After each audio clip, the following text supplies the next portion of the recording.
And good morning, everyone. Welcome to Sports Shorts Daily, presented by LeBear's Casino. I'm Ronnie Rance alongside Tommy Krysan. TK joining us on this Monday morning from Court Street Cafe in downtown Port Allen.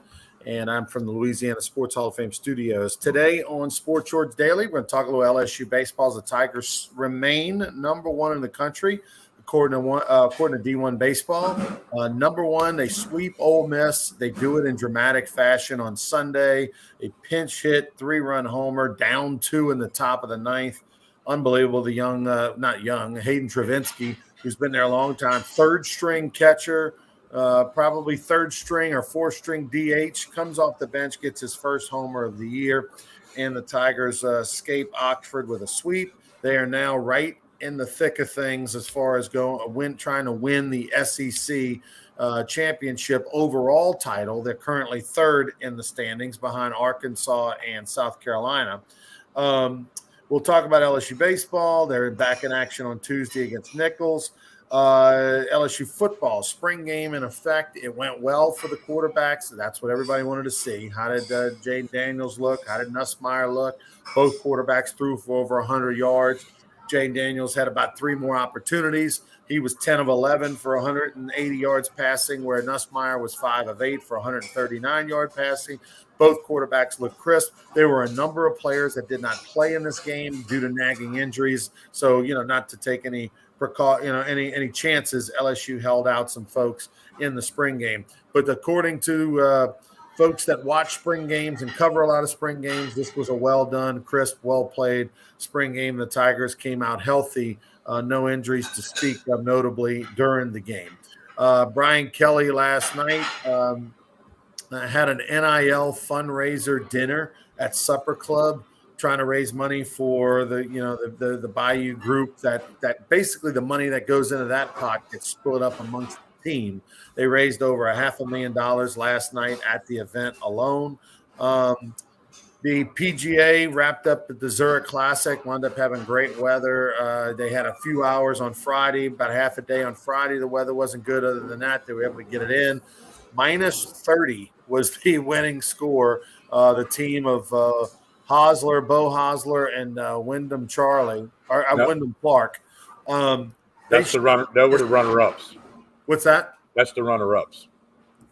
Who won it? Nick Davis and Lee Hardy. 2 guys that never won on a tour before were the winning team. Oh, that's right. I'm sorry. Yeah. Wyndham Clark and Bo Hosler shot 10 under in the last day. Tied a record, but they didn't win the tournament. But they didn't win the thing. To maintain, okay, yeah. Let me pull this up, make sure I'm saying it right here. But by the way, while I'm looking for the names of the winning team, Sam Burns finished 11th in the tournament. By the way, Burns this year 4th on the money list. He's earned, I think, over $5.8 million so far. We're not even to the month of May, Tommy. Sam Burns is already 5. And I noticed this. This is how much money there is now in the PGA Men's Tour. We're not talking live or anything else. Hardy and Riley shot minus 30. Taylor Hadwin finished second. Hosler Clark finished third. So minus 30 was the winning team. Minus 28 was second. Minus 27 was third. Cantlay and Shoffley, by the way, tied for fourth. And they played what's the format they played on Sunday? Foursomes. Was it best ball? They alternate shots on odd number. Off the tee, they alternate shots. But here's the thing, Tommy. The 100, I want to say I saw the 90. It was like somewhere in the 90s.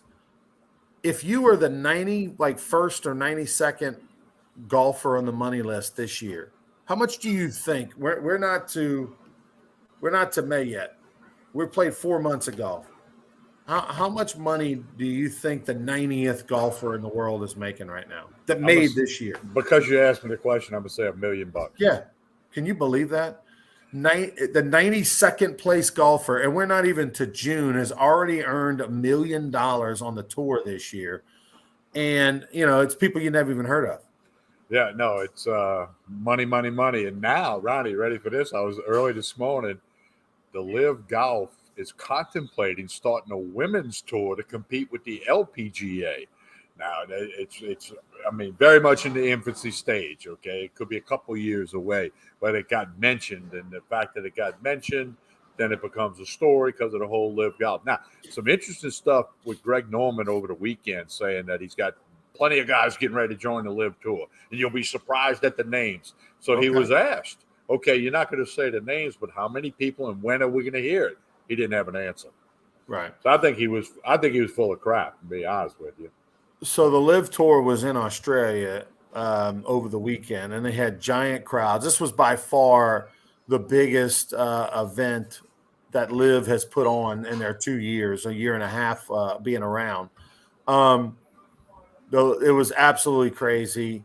And a lot of the videos and pictures and stuff were similar to what you see at the Phoenix Open as far as the crowd. They had a hole in one, the crowd's throwing beers and bottles and everything on the hole.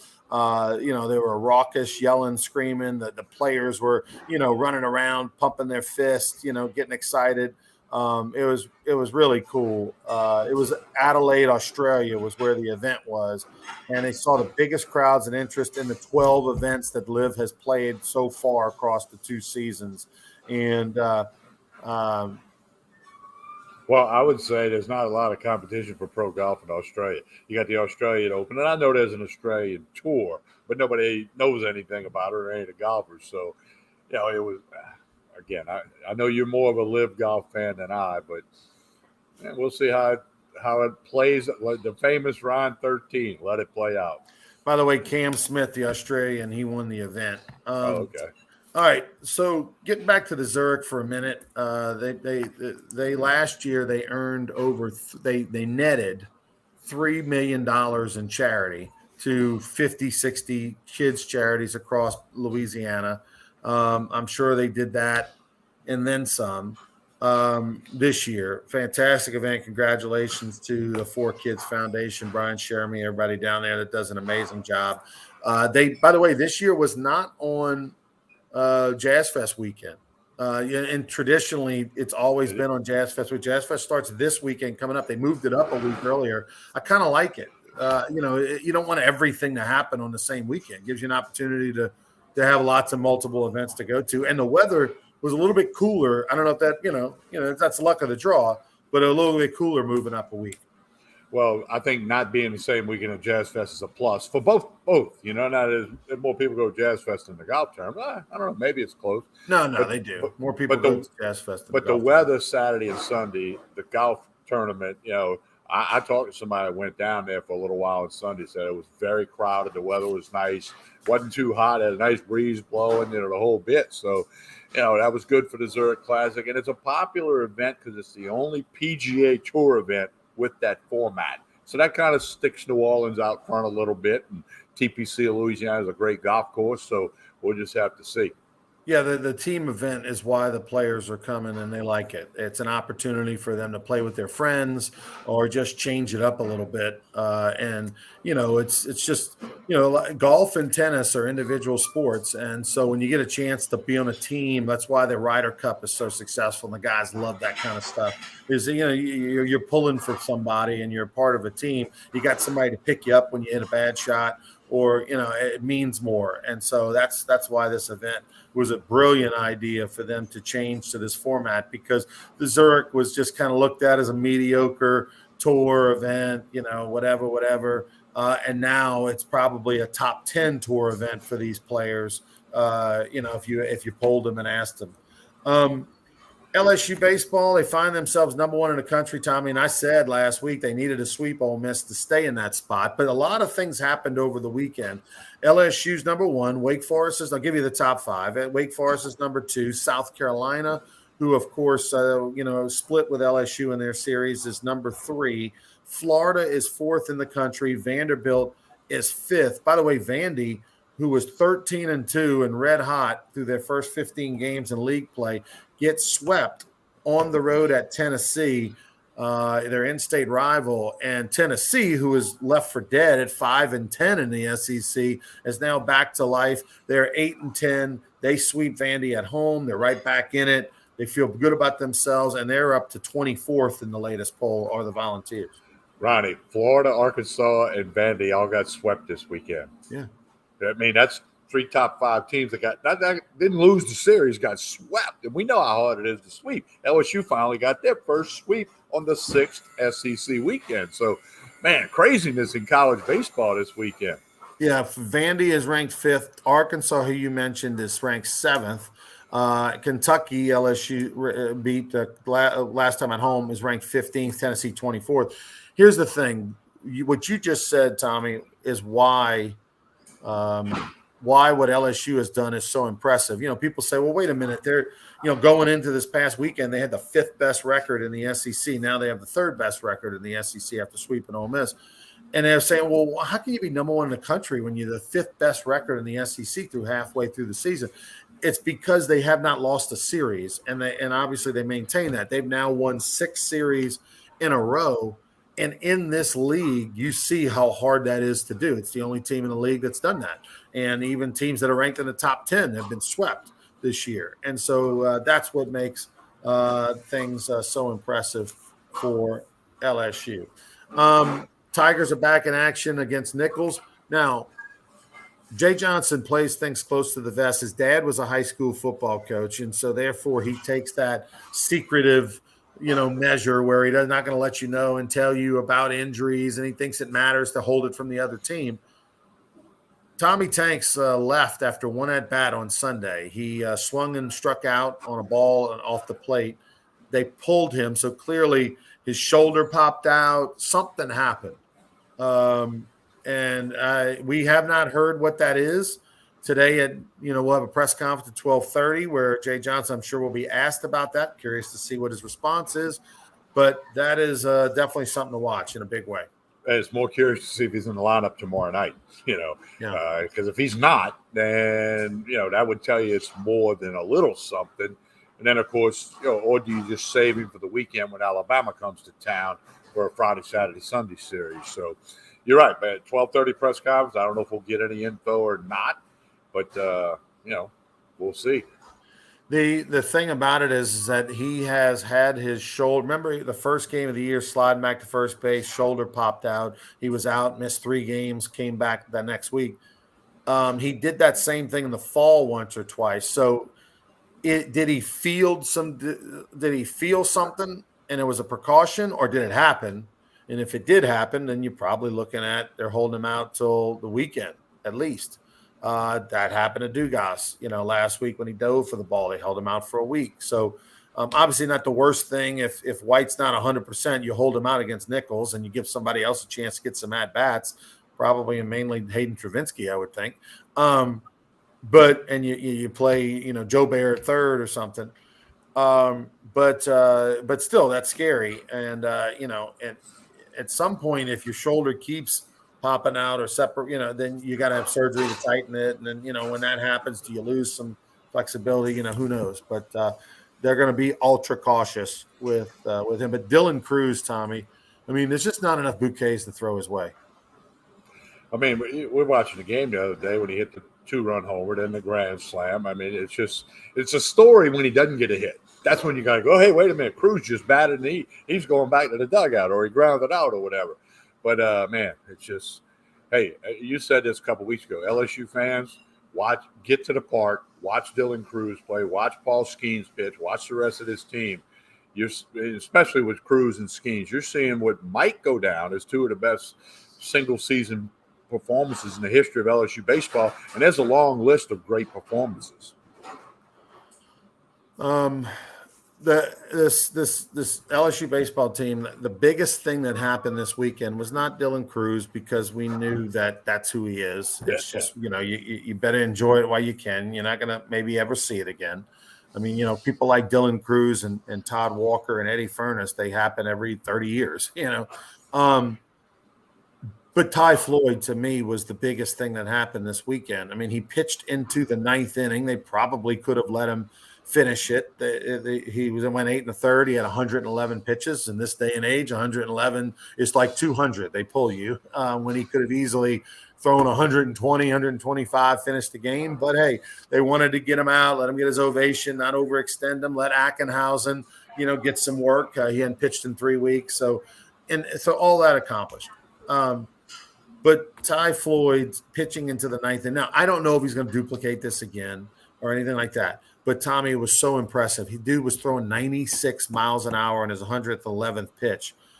And look, he's still a work in progress. The breaking ball's not great. The changeup's not great. There's a lot that he's got to work on to be a major leaguer. Okay, not for college, but that was so big when LSU needed it most on Saturday. Well, we talked about it on the radio. He needed to step up. He did. You got to tip your hat to him big time because he took care of business. Skeens gets the win. He takes care of business. And goes 8 1/3 to save the bullpen because you need what they use 4 or 5 guys. What was it? 5 guys Sunday. Whereas if Floyd can't get past the 4th, 5th inning, and you got to use some of them guys Saturday. Maybe Sunday doesn't turn out the same way. So it's a double-edged sword. So huge tip of the hat to Ty Floyd. He and Travinsky players of the weekend for stepping up because Travinsky hadn't hit a home run. He crushes one. Down to their last out. I mean, those two guys were the players of the weekend, aside from what Cruz did and everybody else.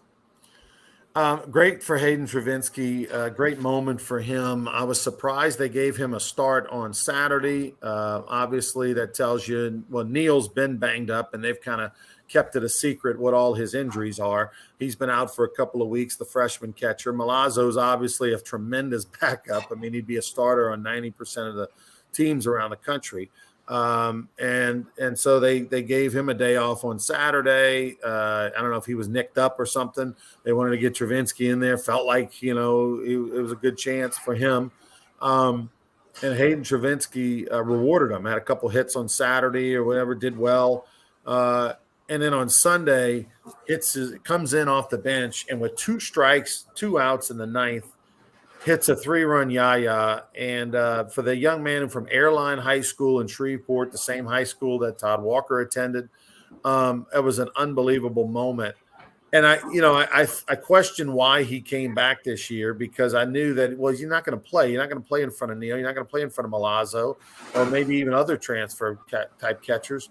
He came back, give him a lot of credit, and he had one of those moments. Now, will he stick around? Will he get will he take $3,000 and sign pro because he's eligible this year to be drafted or to sign a free agent deal?